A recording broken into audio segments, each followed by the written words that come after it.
Hello friends, કેમ છો? મજામાં? इन्वेस्टमेंट कब करना चाहिए ये भी क्वेश्चन हो सकता है। जी हाँ, इन्वेस्टमेंट कहां करें उससे पहले आपको सोचना चाहिए कि इन्वेस्टमेंट कब करें, और इसका आंसर आपको ये दो वीडियो की सीरीज में मिलेगा, जहां पे आज का वीडियो और इसके बाद आने वाला वीडियो, ये दोनों वीडियो कवर करके मैं इस क्वेश्चन का आंसर देने वाला हूं कि इन्वेस्टमेंट कब करना चाहिए।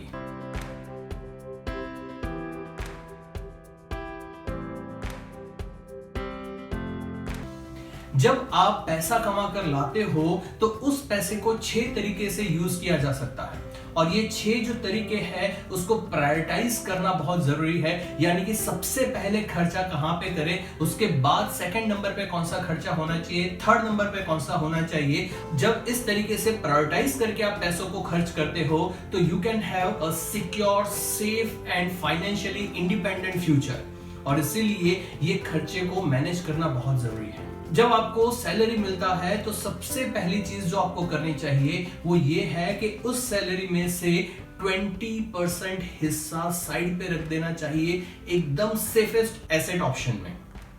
यानी कि अगर आपका सैलरी 50,000 रुपीज पर मंथ है तो उन 50,000 रुपए में से 10,000 रुपया आपको साइड पे रखना चाहिए, या अगर आपका सैलरी 1 लाख रुपया है तो उसका 20% यानी कि 20,000 रुपया हर महीने आपको साइड पे रखना चाहिए।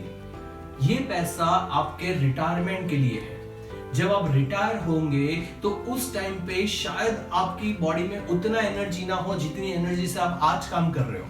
जब आप रिटायर होंगे तो आपको नहीं पता है कि उस टाइम पे आपको कोई बड़ी सी बीमारी होगी या नहीं होगी, या अगर नहीं भी है तो भी यू विल वांट कि अब पूरी जिंदगी काम किया, अब आखिरी के 10, 15, 20 साल जो है वो शांति से बैठ के एंजॉय करना है लाइफ। लेकिन अगर उस टाइम पे आपके बैंक अकाउंट में पैसा नहीं होगा तो उस टाइम पे भी शायद आपको काम करना पड़े। तो सबसे पहले हम जो करेंगे वो हमारे खुद के फ्यूचर को हम लोग सिक्योर करेंगे कि जब मैं रिटायर होऊंगा तब ये पैसा मुझे काम लगेगा, और इसीलिए ये 20% पैसा आपको सबसे पहले साइड पे रखना चाहिए, ऐसी जगह पे जो सबसे ज्यादा सेफ इन्वेस्टमेंट हो। क्योंकि अगर ये पैसा चला जाता है, आपने किसी रिस्की एसेट में डाला और ये पैसा आपने लॉस कर दिया, तो शायद उस टाइम पे आपके पास उतना टाइम ना हो कि आप वापस से ये सारे फंड्स अर्न कर पाए। और इसीलिए पीपीएफ है या फिर गोल्ड है या गोल्ड बॉन्ड है, ऐसे बहुत सारे ऐसे सेफर ऑप्शंस है जहां पे आप ये पैसा डाल सकते हो। सेकेंड ऑप्शन इज रोज बरोज के खर्चे। रोज बरोज के खर्चे किए बिना जिंदगी जी नहीं सकते, और इसीलिए हमें रोज बरोज के खर्चे के लिए भी पैसे साइड पे रखने पड़ेंगे। जैसे कि पेट्रोल का खर्चा है, मोबाइल के बिल्स पे करने हैं, घर की इलेक्ट्रिसिटी के बिल पे करने हैं, और ऐसे बहुत सारे खर्चे हैं जो हमें हर महीने या हर हफ्ते या हर रोज करने पड़ते हैं। तो इस तरीके के जो खर्चे हैं उसके लिए पैसे साइड पे रखना चाहिए। अब जनरली लोगों के घर में क्या होता है कि पैसा जब कमा कर लाते हैं तो पैसा साइड पे रखा हुआ है या बैंक अकाउंट में रखा हुआ है, और जैसे जैसे खर्चे होते हैं वैसे वैसे बैंक में से पैसा निकाल के खर्चे किए जाते हैं। इसमें प्रॉब्लम ये होता है कि एक तो खर्चों का कोई कैलकुलेशन नहीं रहता, और दूसरा कि आपका कोई टारगेट नहीं बनता कि इतने पैसे मुझे हर महीने बचाने हैं फॉर अ सिक्योर और ब्राइटर फ्यूचर। और इसीलिए ये रोज बरोज के खर्चे जो है उसको भी बहुत स्मार्टली मैनेज करना बहुत जरूरी है। अगर आपको इस टॉपिक के ऊपर डिटेल में वीडियो चाहिए कि रोज बरोज के खर्चे किस तरीके से कैलकुलेट करें और किस तरीके से मैनेज करें, तो इस वीडियो के नीचे कमेंट करिए। अगर आपके कमेंट आते हैं, आपके रिक्वेस्ट आती है, तो डेफिनेटली इस टॉपिक पे भी मैं एक डिटेल वीडियो बनाऊंगा कि रोज बरोज के खर्चे किस तरीके से मैनेज करने चाहिए। तीसरा ऑप्शन जो है वो है सेविंग्स। हाँ, इन्वेस्टमेंट और सेविंग्स दो अलग चीजें हैं। ये एक बहुत कॉमन मिथ है लोगों के दिमाग में कि सेविंग्स मतलब कि इन्वेस्टमेंट। नहीं, सेविंग्स और इन्वेस्टमेंट सेम नहीं होता है। सेविंग्स मतलब कि ऐसा पैसा जो आप इमरजेंसी के लिए अपने पास रखते हो। मान लो कि आप कहीं पे जॉब कर रहे हो और suddenly because of any reason आपकी जॉब छूट जाती है, तो एटलीस्ट 3 महीना आप सर्वाइव कर पाओ, उतना पैसा आपके बैंक अकाउंट में होना चाहिए। वो पैसा इकट्ठा करना इज सेविंग्स।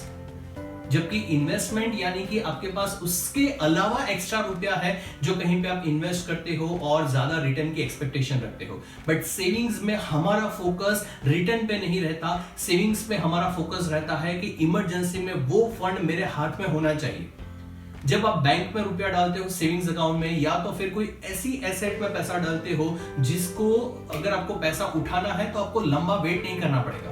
जैसे कि अगर आपने ऑफिस परचेस किया है या घर परचेस किया है और इमरजेंसी है तो रातों रात आप वो घर नहीं बेच सकते। लेकिन अगर आपने गोल्ड बार लेकर रखा है और घर में इमरजेंसी आई तो उस गोल्ड को लेकर किसी भी ज्वेलर के शॉप पे जाओगे, तुरंत आपको पैसा मिल जाएगा। तो that gold is liquid asset. वैसे ही अगर सेविंग्स अकाउंट में पैसा पड़ा है तो that is also liquid asset. तो इस तरीके की लिक्विड एसेट्स में अलग अलग जगह पे आपको पैसा डालना चाहिए। लेकिन कितना पैसा? तो एटलीस्ट 3 महीने की आपकी जो मंथली इनकम है उतना पैसा आपके पास होना चाहिए। एक बार ये फंड आपका रेडी हो जाता है, 3 महीने जितना पैसा आपने कहीं पे डाल दिया है, उसके बाद इस चीज के लिए पैसा हर महीने निकालने की जरूरत नहीं है। ठीक है, तो ये सिर्फ 3 महीने जितना पोर्शन होना चाहिए। अच्छा, कुछ केसेस में ये 3 की जगह पे 6 महीना भी हो सकता है। अगर आप कोई ऐसी जगह पे जॉब कर रहे हैं which is not secured, permanent basis पे नहीं हो, आप फ्रीलांसिंग का बिजनेस कर रहे हो जहां पे कुछ महीने ऐसे आते हैं जहां पे बहुत अच्छी इनकम होती है, तो कुछ महीने ऐसे भी आ सकते हैं जहां पे 0 रुपया इनकम हो। तो ऐसी अगर आपकी जॉब है तो 3 की जगह पे 6 महीने का फंड आपको अपने पास रखना चाहिए। और जब तक आप ये थर्ड पॉइंट यानी कि सेविंग्स का पैसा साइड पे नहीं रखते हो तब तक आपको इन्वेस्टमेंट या आगे आने वाले 4th, 5th and 6th option के बारे में सोचना नहीं चाहिए। तो आज हम लोगों ने देखा कि जो पैसा हम लोग कमाते हैं उसके टोटल 6 यूजेस है, और जिसमें से आज हम लोगों ने पहले 3 यूजेस के बारे में डिस्कशन किया, जिसमें पहला था रिटायरमेंट प्लानिंग जिसमें 20% सैलरी हम लोग साइड पे रखते थे। Second was day to day expenses जिसके बारे में डिटेल में कैलकुलेशन आपके पास होना चाहिए। और तीसरा है savings which should be equal to 3 month of your total income. ये तो हुए पहले 3 तरीके। बाकी के 3 तरीकों के बारे में मैं अगले वीडियो में बात करूंगा जो रिलीज होगा नेक्स्ट संडे। अगर आपको उस वीडियो का नोटिफिकेशन सबसे पहले चाहिए तो सबसे पहले आपको इस चैनल को सब्सक्राइब करना पड़ेगा और बेल आइकॉन पे प्रेस कर लीजिए ताकि जब भी मैं कोई वीडियो डालूं तो सबसे पहले आपको नोटिफिकेशन मिले। ये तो थे मेरे थॉट्स, लेकिन मुझे आप लोगों के थॉट्स भी जानने हैं कि क्या इन्वेस्टमेंट करने से पहले आपने इन सारी चीजों के लिए प्लानिंग किया है। तो अभी कमेंट करके बताइए कि आप लोग किस तरीके से अपने इन्वेस्टमेंट के लिए प्लानिंग कर रहे हैं। आई होप कि इस वीडियो से आप लोगों को कुछ नया जानने को मिला होगा। इफ यस तो चलिए मिलके प्रॉफिट करते हैं।